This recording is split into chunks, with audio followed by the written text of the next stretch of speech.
नमस्कार, डॉक्टर रवि गोडसे लोकमत के हिंदी ऑडियंस के लिए पेंसिल्वेनिया से।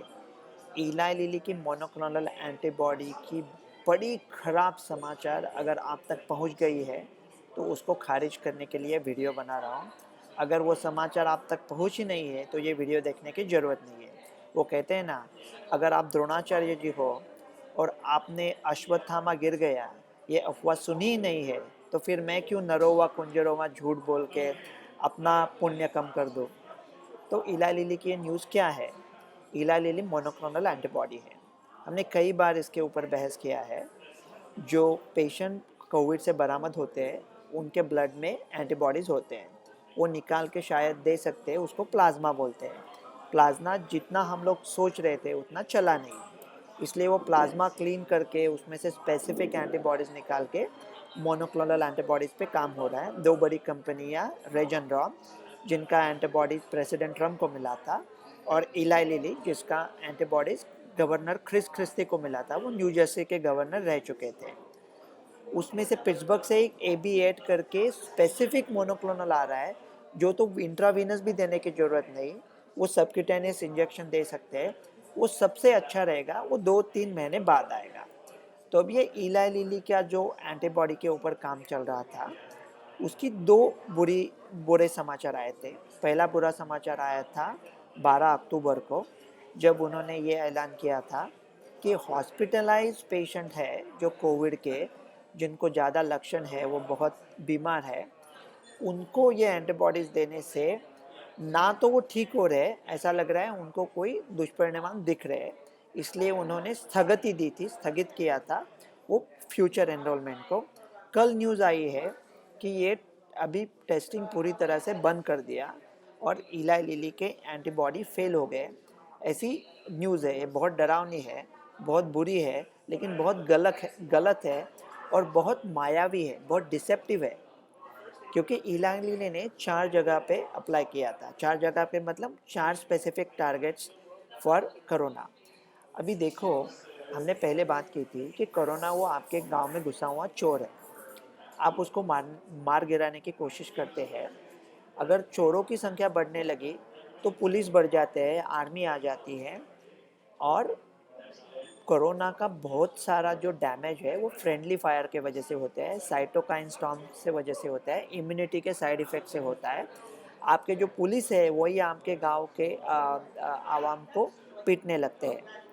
तो अगर कोरोना के पेशेंट पॉजिटिव होने के बाद उनके बहुत सारे लक्षण हैं, वो हॉस्पिटलाइज है, और वो एडमिटेड पेशेंट को एंटीबॉडी दे दी, तो शायद साइटोकाइन स्टॉर्म को बढ़ावा मिल गया है एंटीबॉडी से, और दुष्परिणाम दिख रहे थे। अभी वो कह रहे थे कि वो संख्या शास्त्र के मुताबिक सिग्निफिकेंट नहीं है, स्टैटिस्टिकली सिग्निफिकेंट नहीं है, तो ज़्यादा दुष्परिणाम नहीं हुए, लेकिन फ़ायदा नहीं हुआ, इसलिए ट्रायल बंद हो गई। अभी देखो, आपके पास दो बैट्समैन हैं नए, जिनके बारे में किसी ने कोई सुना नहीं है। एक है सचिन तेंदुलकर और दूसरा है क्रिस गेल, और आप वनडे में 4 डिफरेंट जगह पे उनको ट्राई करते हो। ओपनिंग में भेजते हो, 2 डाउन भेजते हो, 30 ओवर्स के बाद भेजते हो, और 46 ओवर में भेजते हो। और अभी नतीजा आया है कि 46 ओवर में तेंदुलकर और क्रिस गेल से भेजने से स्टैटिस्टिकली कुछ फ़र्क नहीं पड़ता। जो मैच आप हारने वाले थे वो हार ही जाते। इसका मतलब क्या है कि वो दोनों अच्छे बैट्समैन नहीं है। वो तो बहुत अच्छे बैट्समैन हैं, उनको ओपनिंग में भेजो, इनमें से दो में से एक तो काम कर जाएगा और चल जाएगा। इसलिए मेरे ख्याल से इलाय लिली का जो अर्ली, जिसको कोविड हुआ है और जिसको कोई अभी लक्षण नहीं है या मामूली लक्षण है, वो स्पेस में ये बहुत अच्छा है। वो और 2 जगह पे कोशिश कर रहे। एक तो प्री एक्सपोजर प्रोफिलैक्सिस, उसका मतलब आप डॉक्टर हो, कोविड वार्ड में काम करने वाले हो, और बिफोर यू गेट एक्सपोज आपको इसका एक शॉट मिल जाएगा। और दूसरी तीसरी स्पेस ऐसी है कि आपके किसी फैमिली के एकदम नज़दीक के सदस्य को ये हुआ है, ये आपको किसी पेशेंट को हुआ है, मतलब you have a high risk contact. आपका टेस्ट अभी तक पॉजिटिव आया है या नहीं आपको पता नहीं, so you are a high risk contact, so post exposure prophylaxis मेरे ख्याल से अर्ली सिम्टोमेटिक में तो ज़रूर चलेगी। इसके बारे में हम लोग कई बार बात कर चुके हैं। ये जो टेस्टिंग ट्रेसिंग आइसोलेशन है ना, वो मेरा एक चचेरा भाई था, जैसा युधिष्ठिर का था, वो दुशासन से भी निकम्मा था मेरा भाई। वो सुबह एक तकिया लाता था, फ़ैन चलाता था और तकिया के ऊपर लेट जाता था। उसको कोई भी काम बोलो तो वो कहता है, "ये मुझसे नहीं होगा।"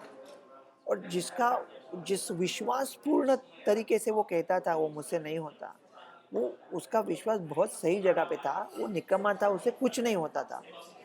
तो ये टेस्टिंग, ट्रेसिंग, आइसोलेशन हमसे नहीं होना, ये हमसे होगा, ये सोचना भी गलत है। क्योंकि अगर कोई गरीब आदमी है, उसके 2 बच्चे हैं छोटे, वो भूखे हैं और अगर उसने काम नहीं किया तो वो खाएँगे नहीं और उसको पूछेगा कि आपको बुखार आया था क्या? तो अगर उसको बुखार आया भी है, तो क्या हाँ बोलने वाला है? संभव ही नहीं है। तो मेरे ख़्याल से अभी एकदम सिंपल है। ये कोई वैद्यकीय मशवरा नहीं है, ना तो कोई मैं आपको कह रहा हूँ गवर्नमेंट के अगेंस्ट जाओ। अगर आपने आपके वल्नरेबल पॉपुलेशन को अलग कर दिया, तो मेरे ख़्याल से जिनको लक्षण है उनको टेस्ट करो, जिनको कोविड है उनको ठीक करो, पूरा पैसा उस पर लगाओ, बाकी काम चालू करो और शास्त्रज्ञों को कहो वो चुप बैठे अपने रूम में वापस जाए, बाकी सब चालू करो, महामारी ख़त्म करो। ये मेरा निजी सोचना है, ये कोई वैद्यकीय राय नहीं है।